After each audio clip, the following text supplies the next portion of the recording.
You can step out now, Diane. We need someone more. Fluent in future thinking, that's what he said. In front of an entire boardroom, with the Tokyo client seated directly across the table. I was mid-sentence, translating a complex financial term between English and Japanese, the kind of detail that used to earn nods of respect when Mason, the new regional VP, placed a hand on my shoulder and leaned in with a smile sharp enough to cut skin. Everyone went silent. You could hear the hum of the projector, the faint clicking of a ballpoint pen stopping mid-note. I looked up, and the client's senior liaison, Mr.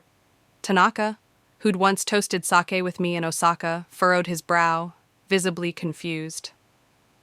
I didn't move at first.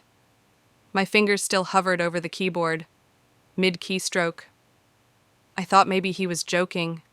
Surely no one would. Diane, Mason said louder, this time with a pointed glance toward the door. You're done here. And that was that. No explanation. No thank you. No acknowledgement of the 12 years I'd spent building the bridge between our company and Japan. Just a quiet, devastating exile, right in front of the very people I'd helped bring into the room. I stood slowly. My chair scraped against the wood-paneled floor, loud and awkward in the silence. I didn't look at anyone. Not even Mr. Tanaka. Especially not him. My cheeks burned. My hands trembled, but I clutched my notebook tighter, like it might hold me together. As I walked out, the only thing I heard was Mason clearing his throat and continuing in clunky, incorrect Japanese. I reached the hallway, closed the door behind me, and just stood there for a moment. The light overhead buzzed. My breath felt shallow. It wasn't just the insult, it was the betrayal. I had trained Mason's assistant. I had drafted the very proposal they were presenting in that room. I had prepped the clients myself, down to briefing them on the building's parking garage. But I was the one dismissed, as if I were an accessory. I started walking past reception, past the conference coffee bar, past the interns who suddenly found their shoes deeply interesting. I didn't cry. Not yet. That would come later. Instead, I made one small detour before reaching the elevator. Outside the executive meeting suite, just off to the side, was a glass console table, decorative, mostly. A forgotten vase of faux orchids sat on top. Beneath it, like it always had been, was the sleek, brushed steel briefcase they used for confidential printouts. Locked. Always locked. But earlier that morning, I'd been asked to place the translator's version of the presentation packet inside. They never changed the code. So I did what I came to do. I slipped in an envelope. No label. Just a seal. And inside a neatly folded copy of something I had translated and documented myself weeks ago. Something that didn't match the version Mason was presenting. Something I knew would matter. I walked away quietly, rode the elevator down with an intern who looked like he might faint, and walked straight into the early autumn wind outside the building. My blazer flapped open. I didn't bother fixing it. By the time I reached the corner, my phone buzzed with a text from a number I didn't recognize. Just 3 words. What just happened? I didn't respond. I just stared at the message, and then slipped my phone into my purse next to the second envelope, the one I hadn't left behind. All right, I thought. Let them keep talking. They really have no idea what's coming. People always assume the worst part of betrayal is the end, the moment they push you out the door. But it's not. The real wound comes long before that. Quiet. Small. Like the first time someone you trusted forgets to say thank you. Or starts double-checking your answers in front of others. Or maybe worst of all, pretends they don't need you. When deep down, they know they do. When I first joined Titan and Grove, we were a lean export consulting firm with just 3 international clients and a fax machine that jammed twice a day. Mason was a mid-level analyst then, ambitious, well-dressed, and completely uninterested in anything that wasn't loud and fast-moving. I was the opposite. I'd spent the past 10 years in Japan, working quietly on trade partnerships, cultural liaison projects, and eventually serving as the bridge between Eastern clients and Western systems. I wasn't flashy, but I was fluent in language, in nuance, in what wasn't being said out loud. At first, Mason avoided me, said I made meetings feel like homework. But after we landed our first Japanese pharmaceutical account, thanks to a deal I salvaged in Osaka, using nothing but a pencil sketch, a proverb, and 3 hours of listening, he started paying attention. For a while, we made a good team. I would prepare the groundwork, translate documents, rehearse the etiquette, guide him through business dinners, and he'd swoop in and sell it with confidence. I didn't mind. I liked the rhythm. I liked building the bridge even if someone else crossed it first. But over time, Mason's memory grew selective. He stopped crediting me in internal debriefs, started calling my briefing notes basic prep. Once, during a client dinner in Kyoto, I watched him present a strategic framework I had written down to the phrasing. He even kept my typo. I said nothing. Because at that time, I still believed in the work more than I believed in the credit. Still, the changes weren't just his. They came from higher up. The new COO, a woman named Claire, came from a tech background fast, scale-driven, bottom line first. She introduced automation models, AI-powered tools, and brought in a new generation of hires who knew all the metrics but couldn't hold chopsticks properly in a boardroom. Suddenly, there were murmurs. Do we really need in-person translators? Why not train someone younger? Does cultural nuance even matter if the margins are right? Emails started skipping my inbox. Client updates went straight to Mason. I was told my wisdom was better used mentoring juniors, most of whom had no interest in learning the Boeing protocol or why you never sign a contract with red ink in Japan. At first, I tried to stay useful. I translated on weekends, sent contextual notes to help the team avoid missteps. Most were ignored. A few were copied and pasted without attribution. The turning point came quietly. I was asked to prep materials for a presentation to one of our oldest Japanese clients, Takamura Medical. I spent 2 weeks crafting every word, cross-checking terminology, even emailing back and forth with the client's assistant to confirm sensitive cultural references. When the day came, I was told I'd be on standby. I sat 2 floors down in a windowless conference room, watching the live feed on mute. I watched Mason bumble through his intro, mispronounce the client's surname, and then nod confidently as he clicked through the slides I had built. He never once said my name. That night, I went home, made myself a cup of barley tea, and stared at my bookshelf. There was a photo tucked into the spine of my language atlas, a shot of me and Mr.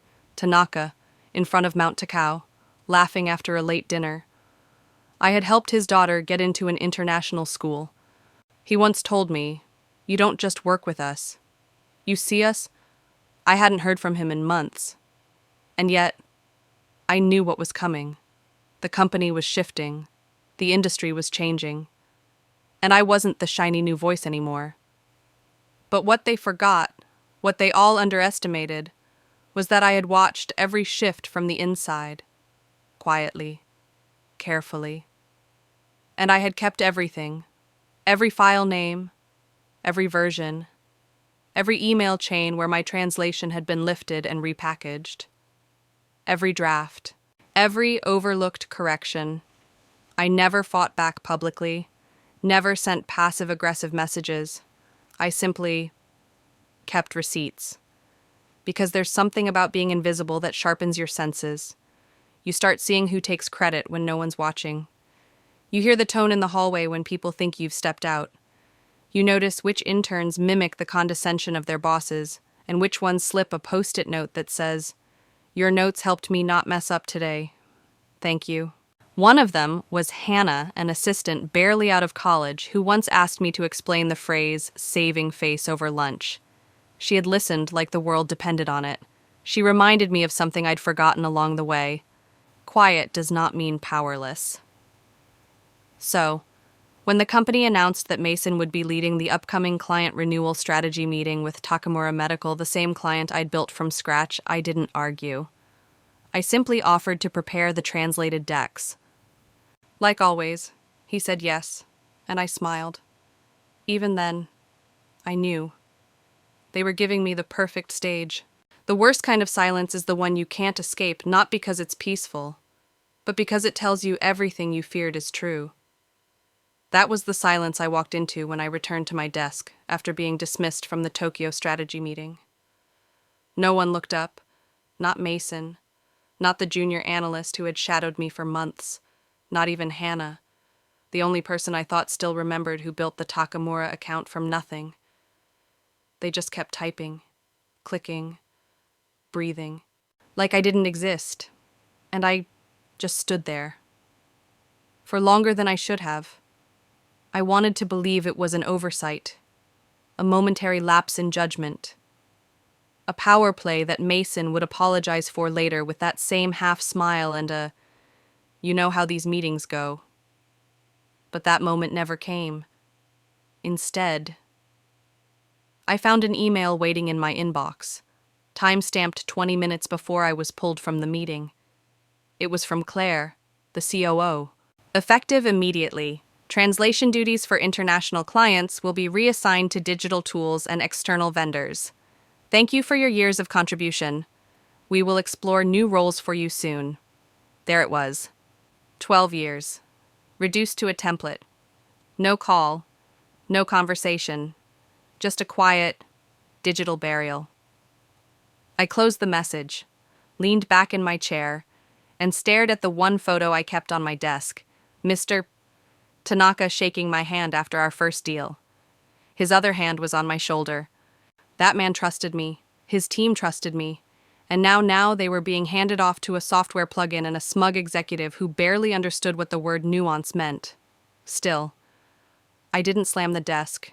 I didn't march into Claire's office. I didn't even go home early. Instead, I opened a folder I'd titled simply Context. Inside it were a dozen subfolders, each labeled by client name, each containing emails, document drafts, original translations, tracked changes, notes of meetings where I was asked to polish Mason's proposals last minute.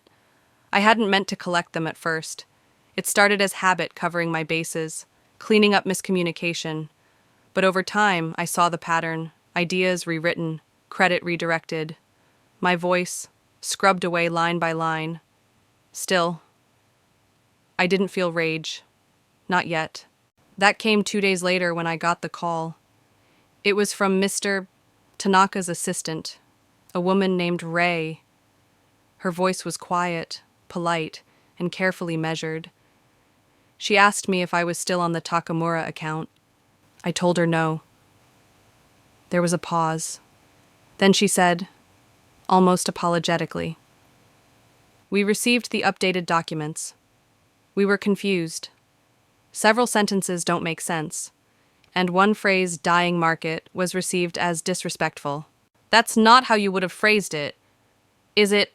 I felt heat rush to my face, not because of the mistake, but because I knew exactly how it happened. Mason had copy-pasted from a tech brief and left in a term that, in Japanese, implied that the client's primary demographic seniors was obsolete. I told her I understood.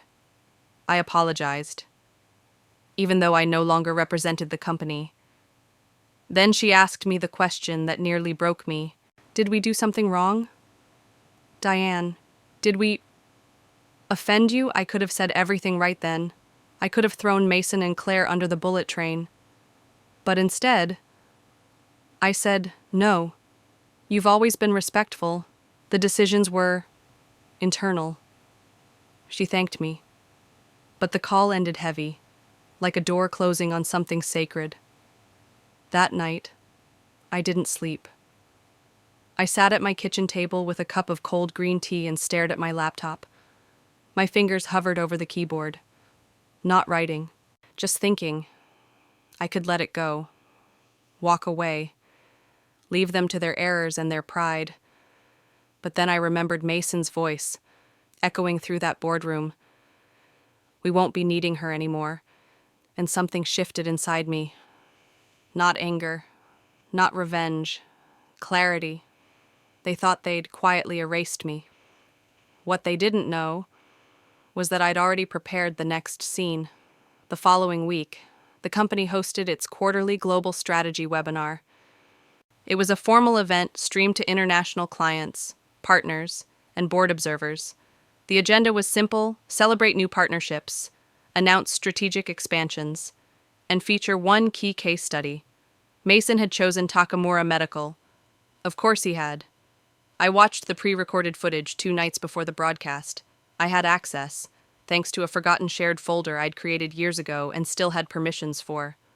I wasn't surprised by what I saw Mason reading off a teleprompter, butchering honorifics, misusing industry terms, and claiming sole credit for a cultural integration strategy I had handcrafted. But something else caught my attention. In the bottom right of the video, during the segment's intro, a single slide flashed too fast for most to catch. It was mine. My version. Timestamped. Watermarked. The design template I'd custom built to preserve formatting across Japanese and English layouts. It was the smoking gun. They'd lazily used my draft as a foundation and forgotten to remove the proof. I took a breath, calm and focused. Then I emailed a copy of the original presentation, my full, accurate translation, to Mr. Tanaka's office. Not with an accusation, not with bitterness. Just a short message in case the webinar version causes confusion. This was the last approved version based on your notes. Warmest regards, Diane. Then, I uploaded something else. From my personal drive, I submitted a formal ethics report complete with file histories, internal edits, and backup logs. I submitted it not just to HR, but to the company's legal counsel and to the board liaison responsible for external communications. No emotion, no commentary, just facts. And then I waited, not with fear, with certainty, because when the truth is clear and quiet, it doesn't need an audience. It finds its own way to be heard. The company called it Vision Week, an annual summit streamed globally from our downtown headquarters where leadership unveiled bold plans, celebrated wins, and polished whatever surface needed to gleam for investors. This year's centerpiece, the Takamura Strategy, a so-called case study on international integration at scale, and the man at the podium, Mason, in a tailored navy suit, hair gelled within an inch of its life, smiling like he'd cracked the code of global diplomacy. I watched from the back of the room, standing just beyond the media lights, a name tag that read "Support Staff" clipped to my collar. No one batted an eye. I could have been catering. I could have been invisible. Exactly as I intended. Mason began with a joke about language barriers, something about mispronouncing chopsticks and ending up ordering 500 napkins in Tokyo. Laughter rippled politely across the room. I stood still, my hands folded, waiting.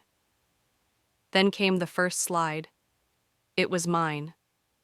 Same font, same visual architecture, even the shade of indigo I had chosen to honor the Takamura brand's 80-year legacy.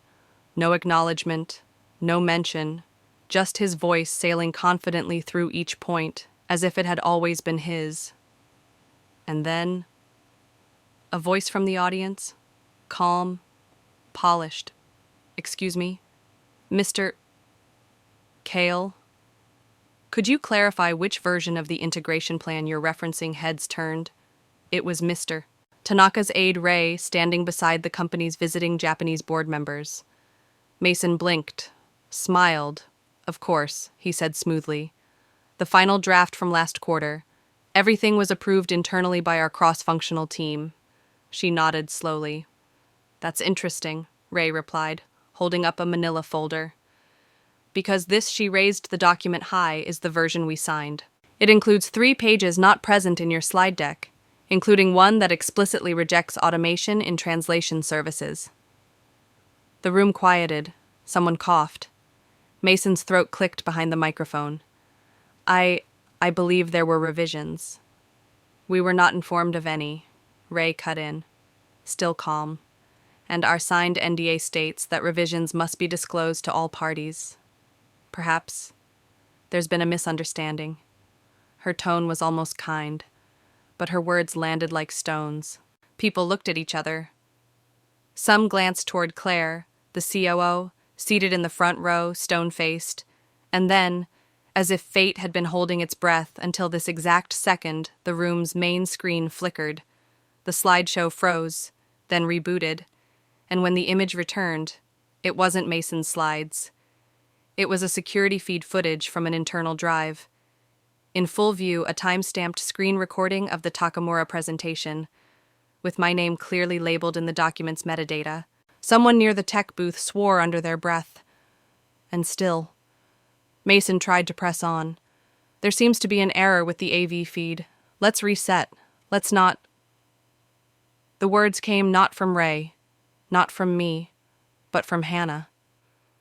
She stood at the side of the room where she had been manning the transcript relay, her headset pulled down, her voice now amplified over the auxiliary mic. "Everyone deserves to know," she said quietly, "especially when integrity's at stake." And then she nodded to me. It was time. I stepped forward. No rush, no drama.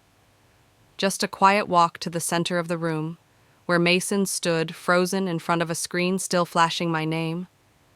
People shifted in their seats, phones lowered, even the whispering stopped. I didn't need to raise my voice. "Good afternoon," I said into the mic Hannah passed me. "Some of you know me. Some of you probably don't. I'm Diane. I've been with this firm for 12 years. Quietly, mostly. That's how the work usually goes when it involves cultural nuance and long-term trust." I paused. I wrote that presentation. Gasps don't sound like they do in movies.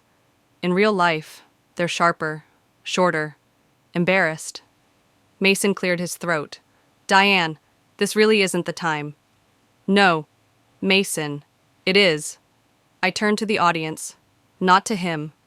For months now, there's been a shift in how this company values discretion, partnership, and frankly, truth. I was removed from the Takamura account without discussion, replaced by automation and shortcuts. But before I stepped aside, I archived every change made to the proposal, every deviation from what was promised, and I shared those files today with the people who deserved the truth most. I nodded toward Mr. Tanaka and Ray. They trusted us. I wasn't going to let that trust be twisted into a marketing stunt. Claire stood up. "Diane, we can take this conversation offline." I turned slowly to her. "With all due respect, Claire, I tried that. Emails were ignored. Meetings were canceled. I was told I was too legacy-facing. I've spent 12 years making sure this company didn't fumble deals worth millions just because someone didn't know which direction to bow. And I never once asked for credit." Now I looked back at Mason. "But stealing my work, presenting it as your own, and risking the reputation of this firm with careless revisions," I tilted my head slightly. "That I can't let slide." He tried to laugh. "Diane, you're blowing this out of I also submitted an ethics report," I said plainly, "to legal, to compliance, and to our board liaison." Another hush fell. It wasn't the kind of silence that asks questions. It was the kind that already knew the answer. Ray stepped forward, holding up the signed version of the original proposal. Everything she said checks out. And just like that, the spell broke. Someone stood up and walked out. Another whispered to the person beside them, eyes wide. Even Claire finally sat down, suddenly very still.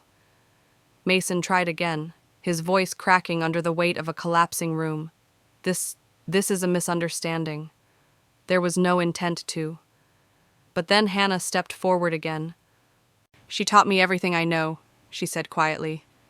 "She trained me, protected me when I messed up, helped me fix a client call once when I nearly lost us the deal. She deserves more than this. Everyone deserves more than this."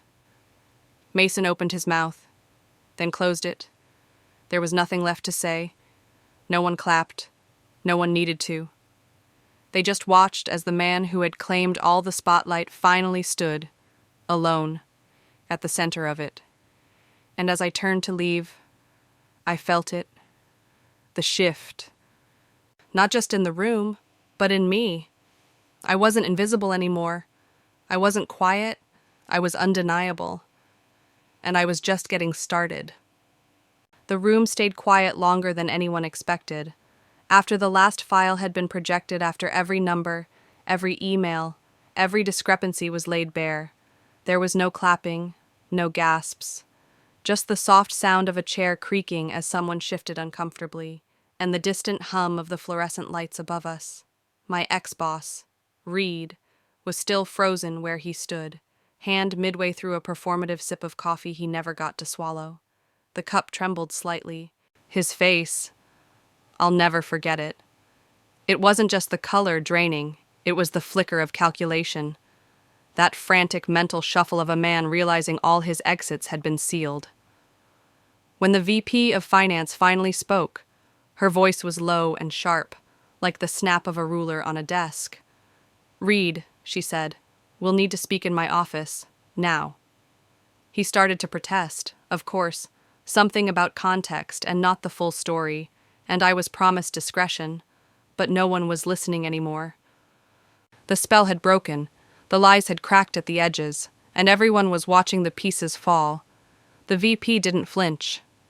"Now," she repeated, firmer. Then to me, her tone shifted. "Ms. Lane, I'd like a word with you after this. Please wait." It was the kind of sentence that used to make my stomach twist. But not anymore. Reed left the room like a man walking through water, slow, heavy, dragged down by the weight of everything he thought he'd hidden. No one followed him, not even Claire, his ever-faithful second-in-command, who now looked more like she wanted the floor to open beneath her. And just like that, the silence broke. People began whispering. A few offered quiet glances in my direction, some apologetic, some guilty, some just stunned. I stood there, grounded, not triumphant, not smug, just steady, because I hadn't waited 12 years for applause. I'd waited for truth. When I met with the VP, it wasn't behind closed doors. She brought in the director of legal and the interim HR lead. No pleasantries, no dance. She asked for my version, and I gave it concise, complete, with supporting documentation. Every email Reed forged my name off. Every change he made in presentations to claim credit. Every red flag in the financial pipeline I'd raised and been ignored for. When I finished, the VP nodded once. "We'll be launching a formal internal review." This was beyond out of line. I didn't nod. I simply looked her in the eyes and said, "I'm not asking for a reinstatement. I just want the truth recorded." She didn't argue. And when I walked out of that room, I didn't look back. In the days that followed, the company pulsed with quiet tension. There were no official announcements at first, just whispers. Reed was on leave. Claire had stepped back from active projects. HR was restructuring internal oversight. But people talk. And when someone like Reed, so loud, so certain, so untouchable, suddenly vanishes from every email thread, Slack channel, and video call, the truth doesn't need a press release. It floats, one by one. Those who once smirked at me in hallways or ignored my ideas in meetings began changing their tone.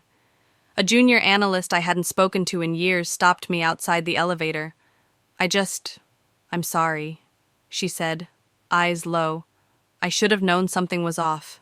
You always did the work. We all knew it." I didn't say anything cruel in return, just smiled softly and nodded. That was enough. By the end of the second week, an internal memo confirmed that Reed had been terminated. Claire was under investigation for breach of compliance. Several projects they'd overseen were now being audited. But that wasn't the moment that stayed with me most. It was a late afternoon, one I didn't expect anything from. I was packing my things, real packing this time, not the rushed kind I did when they let me go. This was calm. I was finally choosing what to take and what to leave behind. And that's when Jordan showed up. He was one of the newer hires, a project manager in his early 30s. someone who had never really spoken to me until now. He stood awkwardly in the doorway, holding a coffee. "I know this is weird," he said, "but I wanted to thank you for what I asked." Genuinely puzzled. For showing us it's okay to fight back. Quiet doesn't mean powerless. I think some of us forgot that. He placed the coffee on my desk and left without waiting for anything in return. And I just sat there, holding that cup in both hands, realizing this was the moment I'd wanted. Not revenge, not punishment, respect, earned, not demanded. Later that week, I got a call from the board liaison. They wanted to offer me a formal consulting position, independent, flexible, reporting directly to leadership. I said no, not out of bitterness. But because I knew I wasn't supposed to rebuild the same system, I was meant to build something different, something that couldn't be quietly erased with a few keystrokes or backroom deals. That's when I filed for my own LLC. Small at first, just me and a laptop. But it felt mine. No borrowed title, no office politics, just my name, my work, my terms. And every now and then, someone from my old company reaches out not to gossip, not to pry, but to ask, "How did you know what to do? How did you stay so calm I never give the full answer?" Because part of it is this. Sometimes the best revenge is not needing any at all. Boss. Quickly dismissed me after 12 years, but I knew it beforehand. They'd no idea what was coming. The funny thing about silence, real silence, the kind that hangs after all the noise is gone, is that it doesn't feel empty, not when you've earned it. That morning, my coffee was a little too strong, the ceramic mug slightly chipped on the rim, but it was mine. The sunlight spilled through the kitchen window like it used to, long before I started waking up to company emails at 6 a.m. Now, it just touched the stack of library books on my table. A yellow tulip bloomed outside the glass planted months ago. During a walk I'd taken on impulse. The world had softened. I was no longer waking up to brace myself. That alone was worth more than any title I'd ever held. There's no fanfare when peace arrives. It doesn't bang the door open. It just slowly replaces the things that used to keep you up at night. Sometimes, it looks like my old colleague Mark, who stopped by one afternoon while I was pruning the front hedge. He stood awkwardly on the sidewalk, one hand in his pocket, the other holding a paper bag from the bakery down the block. "I heard you teach now," he said. "Strategy, or something like that." I nodded, brushing soil from my gloves. "Something like that." He paused, then added, "I just wanted to say, I should have said something. Back then, during the meeting." I smiled. Not bitterly, not triumphantly. Just gently. "It's all right. Most people didn't." He handed me the bag. Inside were 2 croissants and a note scribbled on the back of a printed agenda from that fateful quarterly review. The note said, "Some of us remember. Some of us changed because of you." A few weeks later, I was invited to speak at a local business school. The topic was resilience. I stood in front of a group of students, some barely older than the interns I used to mentor, others returning to school after decades, trying to rebuild, and I told them the truth. Not the cleaned-up version, not the kind with glitter on the pane. I told them about what it feels like when the room goes quiet the moment you walk in. When people who used to copy your notes suddenly act like you never had anything worth saying. When someone looks you in the eye and says, "We're going in a new direction," knowing they just took your blueprint and painted over your name. And I told them what came after. Not revenge, not some grand triumph in the boardroom, but freedom. "You won't always get to control how the world sees you," I said, voice steady. "But you always get to decide what you do next." One student, mid-40s, sharp eyes, salt and pepper beard, raised his hand. "How did you not lose yourself in it all?" I paused, then said, "For a while, I did. But eventually, I realized My value didn't leave the room just because they did. After the talk, a young woman stopped me at the door. She looked nervous, maybe unsure if she should speak, but then she did. My mother used to work in tech. She was pushed out too. She watches your story online. She said to tell you, thank you for making the quiet ones feel seen. I held her gaze, just for a moment. You tell your mother, I said, that the quiet ones build the strongest foundations. Later that night, I returned to my small home office. No plaques on the wall, no glass awards, just a corkboard pinned with little notes from students, and a Polaroid of my old team, back when we were still building things together. On the desk was a leather-bound journal I'd started the week I left the company. Inside, scrawled in my late-night handwriting, was a line I'd written the night after the board meeting ended. You don't need revenge. You need clarity, and I had it now. So, if you've ever been underestimated, pushed out, told your value expired after 12 years, or 20 or 35, if you've ever watched someone else get the credit, or felt your worth shrink under someone else's spotlight, this story was for you. You are not what they called you. You are what you chose to become next. And if you're still here, that matters. If you've lived something like this, I'd love to hear your story in the comments. And if you know someone who needs this message, share it with them. Stick around by subscribing. We tell stories that speak for those who've been quiet too long.